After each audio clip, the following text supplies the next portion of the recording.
Welcome. Baruch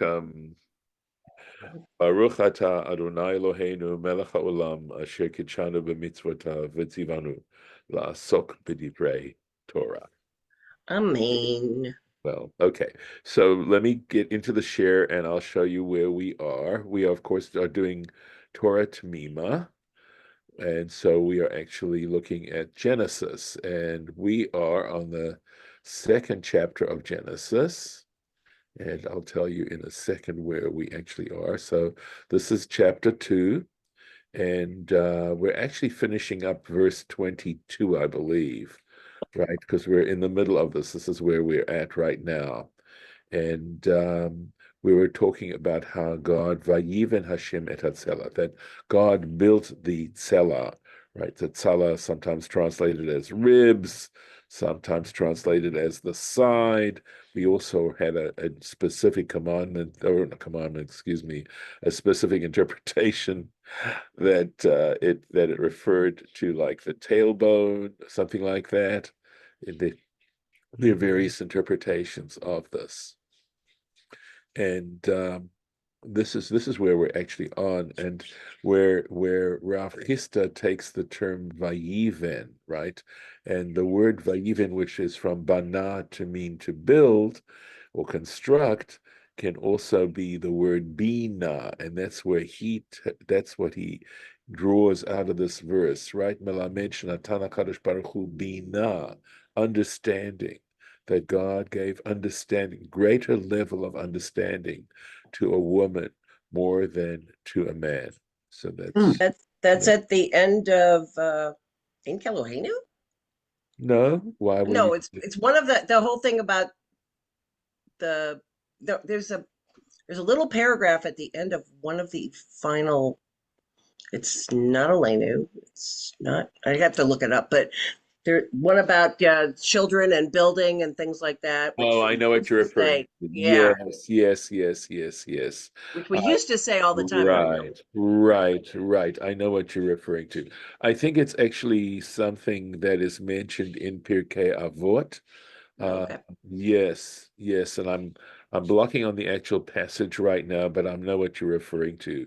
Right, and there's an interpretation that's in where it says, "Do not call them my children, but bonim, not banim, not children, sons, but bonim, my builders. Do not call them." It's a sort of reading of the verse, but here we're saying it has to do with bina, and there is that translation that says greater understanding, something like that. It's from my perspective, an unusual translation. But yes, I think that's what you're referring to there. But this, of course, it's the same kind of idea in the bina, understanding bana as to build and to have greater understanding. So the last time in the previous section, we had looked at quite a bit of Torah Temimah on this particular statement, and we hadn't finished it. So we get into this is a new idea in interpreting or in discussing further that particular concept. And there is a somewhat famous statement in Avodah Zarah. That's the statement there that says Da'atan Nashim Da'atan Kalot, right? So it says with reference to women, their da'at is light.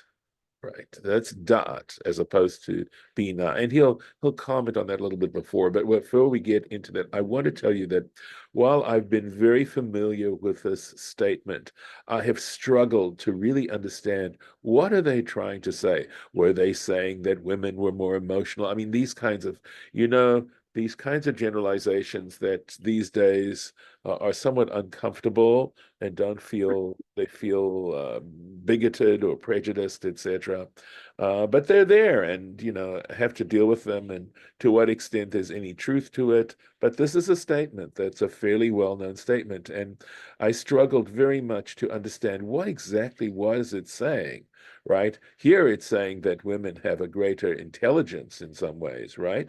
That men do.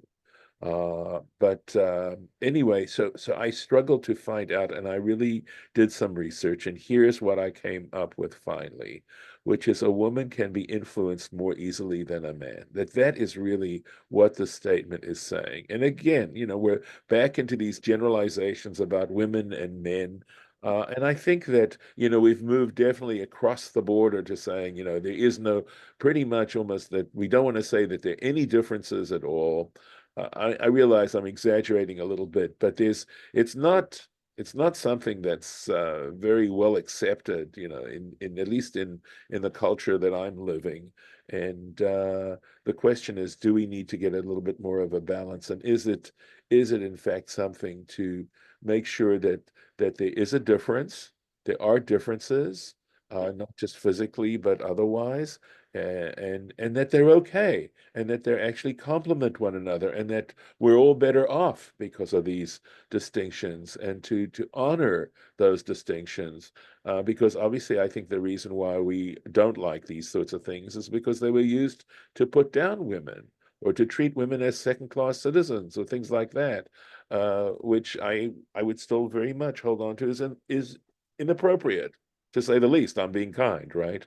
But at any rate, is it true that a woman can be influenced more easily than a man? More easily than a man. It doesn't say that a man can't be influenced. It says more easily. And is there some truth to this? And of course, it's a generalization. And I was actually thinking about the advertising industry, and if one looks at where it's addressed, et cetera, and the shopping and the stuff like that. I don't know. Obviously there are lots of exceptions, and believe me, I realize I am open to major criticism, for inappropriately expressing my opinions, but I am certainly not trying to be insulting. So if anybody wants to chime in, that's okay with me, and then we'll go on with the, just set me up properly, please. I'm going to pause. Comments? Okay. Not sure if that's better or worse, but anyway, we'll go on with this. Okay. Thank you. Okay, so it says upashut hadavar, and it says it's very clear. The ein drasha zo bichlal soteret lamasha kadub, and it says it's very clear that this particular interpretation that says that women have higher level of intelligence.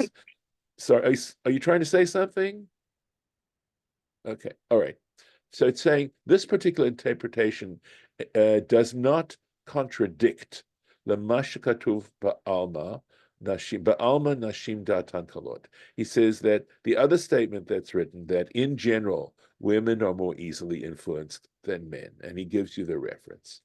Uvemenachot Kuf Yud, and in the tractate Menachot, page 110a, Amru, they said, Shehabanot ein datan mityashevet alehem. So likewise, they were saying that, again, banot referring daughters, right, women, ein datan mityashevet alehem would be like they don't make up their minds so quickly. By the way, the other way to go on this is that men are more stubborn, right? You could certainly take it that way, right? But what's saying is that women, once they don't make up their minds so quickly. That's how I understand this. Yeah, Yain Sham. Take a look at what it says there, is what he's saying. Ya'an. And the reason is Shekishronot Habina. And the reason that there's not a contradiction going on here is that the abilities of understanding, right, Vahada'at, and knowledge, shonim heim, they are different. Bina is understanding. Da'at is something, I think it has something to do with sort of rational consideration, but it's knowledge, right? Understanding, knowledge. They're different. Ki hada'at, because when it comes to da'at, he hava'at b'muskal rishon. He says that da'at, or knowledge, is something that enters into the understanding immediately or first. You first get the knowledge, right? Vahabina, and understanding, bina, we'll just leave it as bina for now. He, let me see, charinut, I think, and that what he means is the result, right? Bina's understanding, hasechel, right? The mind, let's say, haba'a lachar hitbonanut, that comes after consideration, right? Look at the verb hitbonanut, consideration. Right? So after you've done consideration of the information you have, then you may reach a level of understanding. Va'od yitba'er, right?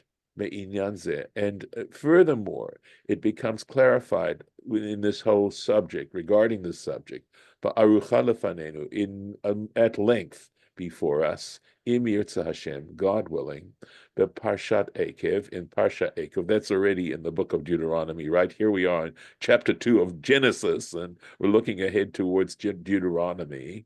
The Parshat, Pasuk, regarding the verse that says, V'limadatem otam et b'nechem, it's from, of course, the Shema, you shall teach them to your sons, Ma shenogea mize od ledina.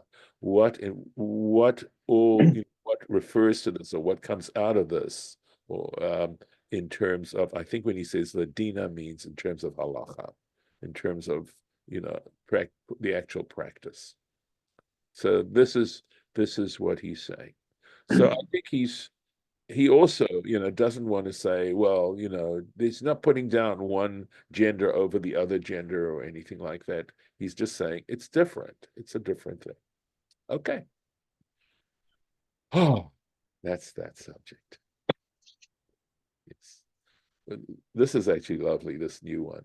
Vayavi'eha el ha'adam, and he brought her to the man. Vayavi'eha el ha'adam.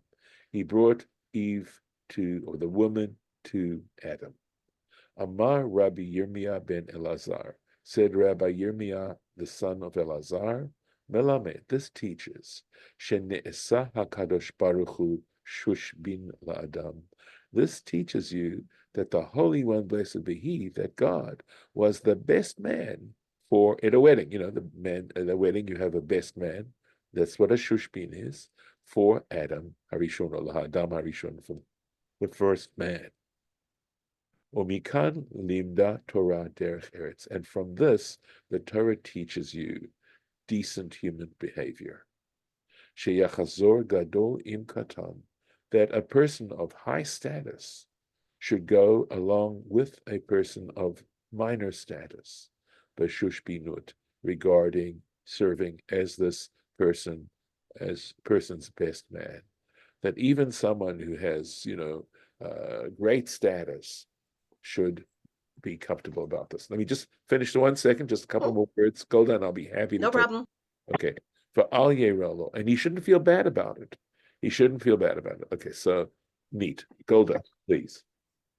What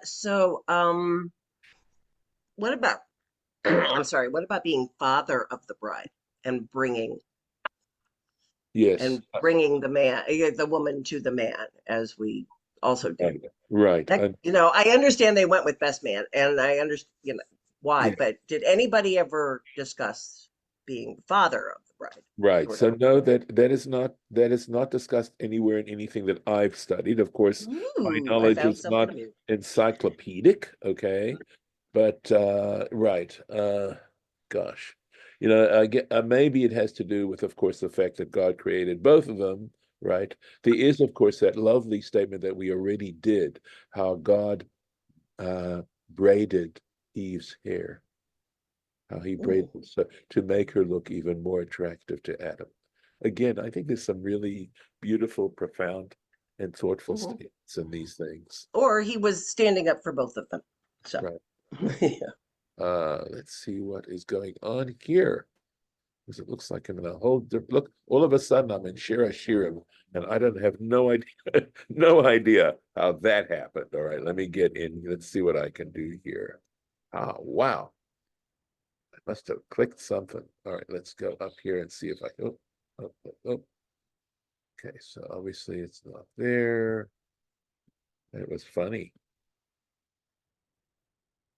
See where we are. It's fine. Okay, we're gonna get there. We're close. Sorry about that. Oh, still going. Wow. No, we're gonna have to go.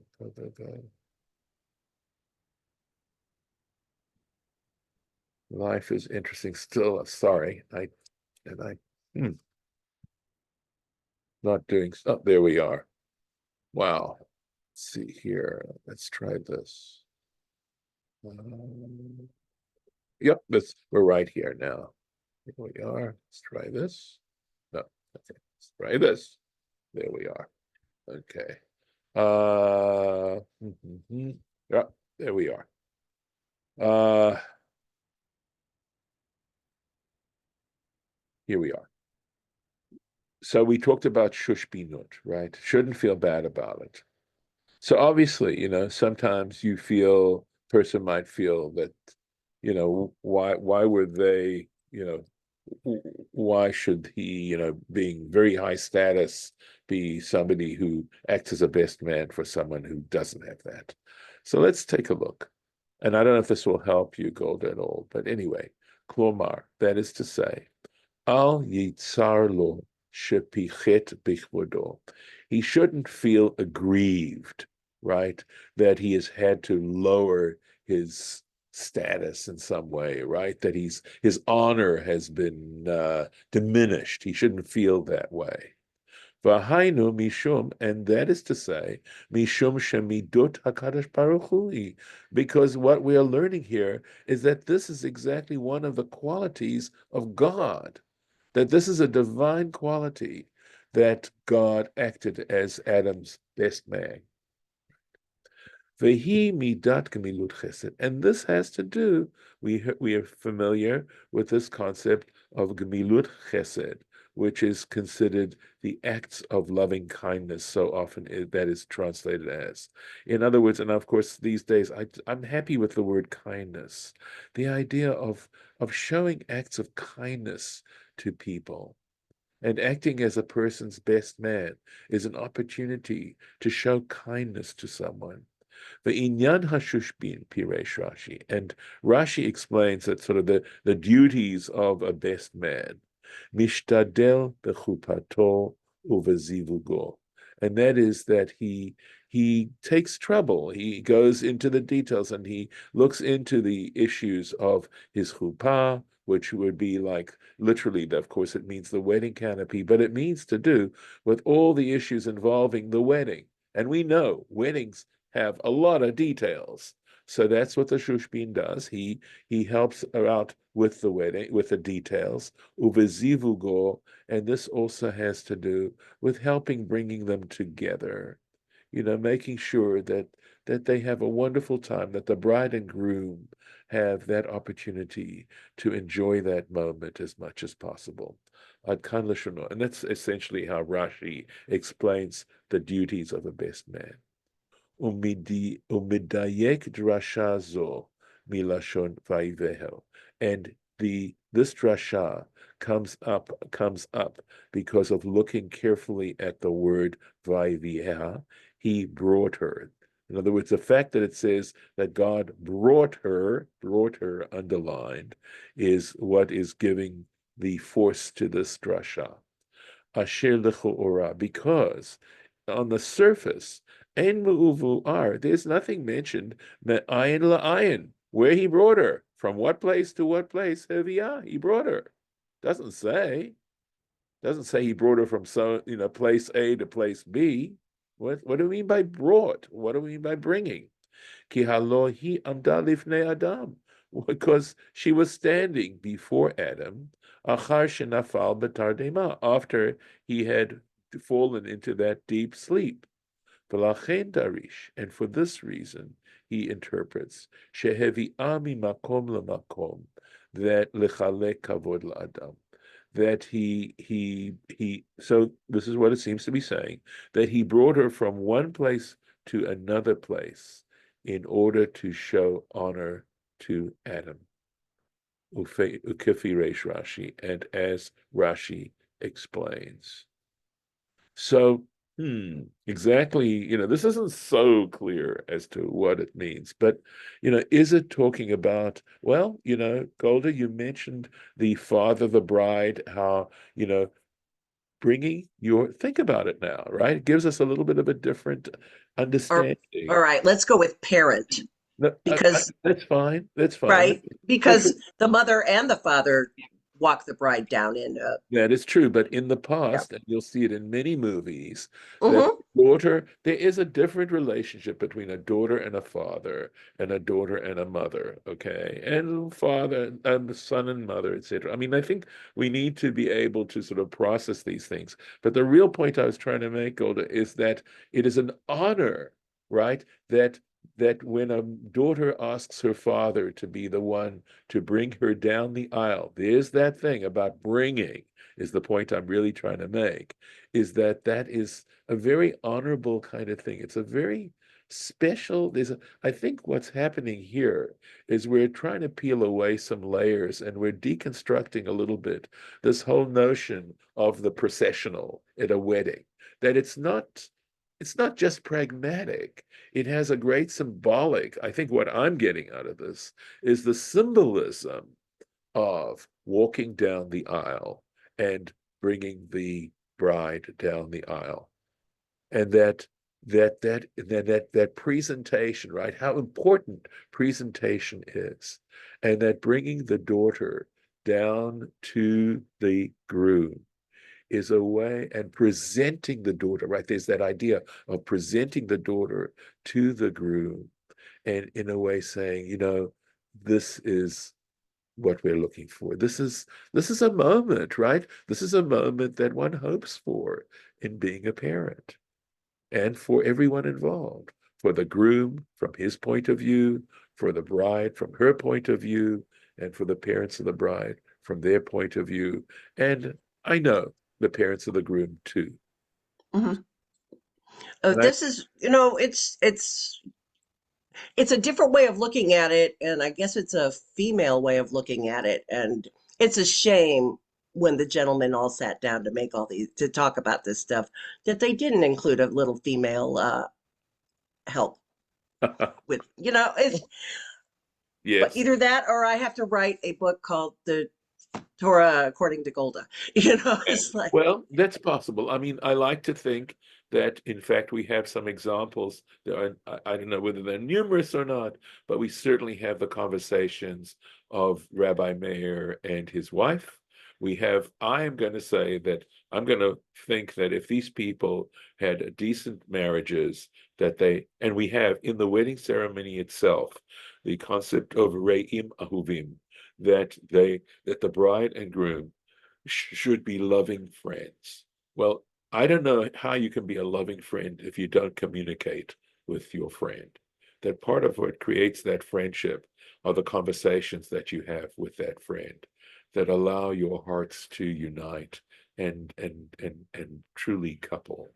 That there's a lot that goes on in terms of creating a marriage bond that is deep.